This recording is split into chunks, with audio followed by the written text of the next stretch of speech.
আসসালামু আলাইকুম। আজকে আমরা দেখব ইউএসএ এম্বাসির ভিসা ফি কীভাবে পেমেন্ট করতে হয়। ভিসা ফি পেমেন্ট করার জন্য একটা ইনভয়েস ডাউনলোড করে নিতে হয়। সেই ইনভয়েসটা কীভাবে ডাউনলোড করতে হয় সেই জিনিসটা দেখব।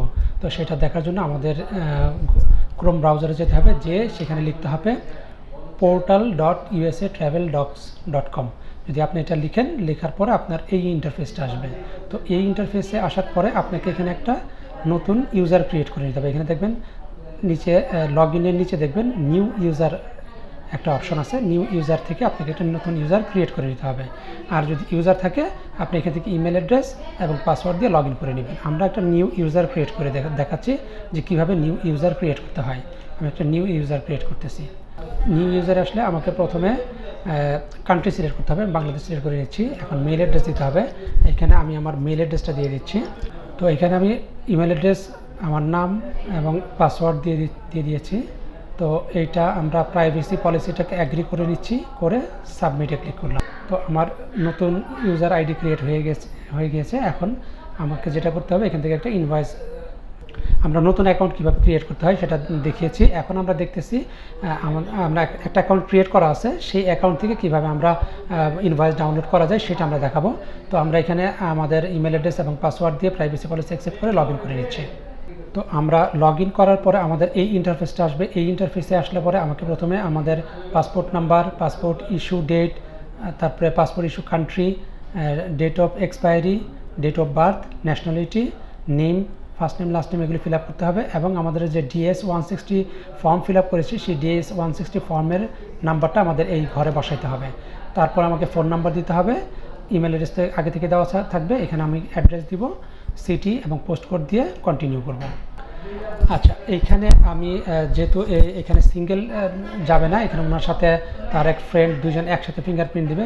সেই ক্ষেত্রে আমরা এখানে অ্যাড বাই নেমে যে আরেকটা যদি স্পাউস হয় বা ফ্রেন্ড হয় বা আদার্স যাই হয়, সে এখানে যদি আমি স্পাউস দিই, স্পাউসের ডিএস 160 ফর্ম ফিল আপ করে দিলাম। এখানে ফার্স্ট নেম দিলাম, এখানে লাস্ট নেম দিলাম, জেন্ডার দিলাম, দিয়ে আমরা এখানে ডেট অফ বার্থ দিব, বাংলাদেশ কান্ট্রি, এখানে সব কিছু ফিল আপ করে আমরা যদি সেভ দিই, তাহলে আমরা এখানে আরেকটা নাম অ্যাড হয়ে যাবে।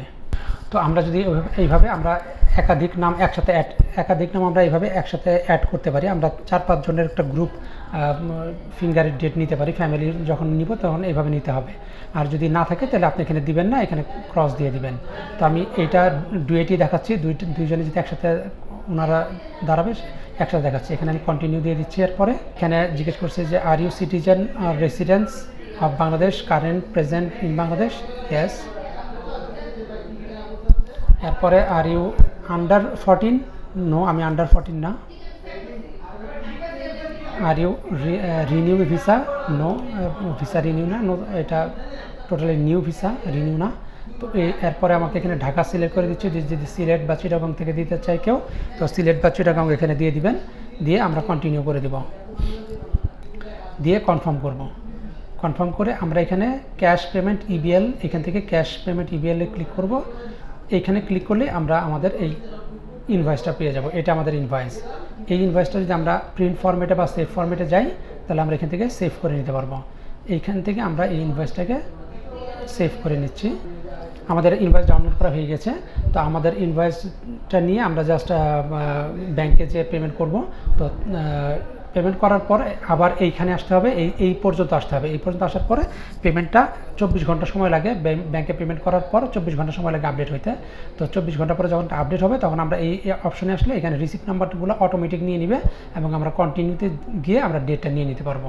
তো আমরা ব্যাংকে পেমেন্ট দিয়ে তারপরে বাকি এই অংশটুকু দেখাই দিচ্ছি। তো এখন আমরা এখান থেকে লগ আউট হয়ে যাচ্ছি। আমি এইখানে ডকুমেন্টস একটু দেখাচ্ছি। তো এইখানে আমার কাজ আছে, যেমন এটা আমরা ইস্টার্ন ব্যাংকে জমা দিতে হবে। ইস্টার্ন ব্যাংকে এখানে ডেট প্রথমে আপনাকে ডেটটা হাতে লিখতে হবে। তারপরে এখানে অ্যাপ্লিক্যান্টের নাম লিখতে হবে। যদি 2 জন হয়, 3 জন হয়, তাহলে সবার নাম এখানে লিখবেন।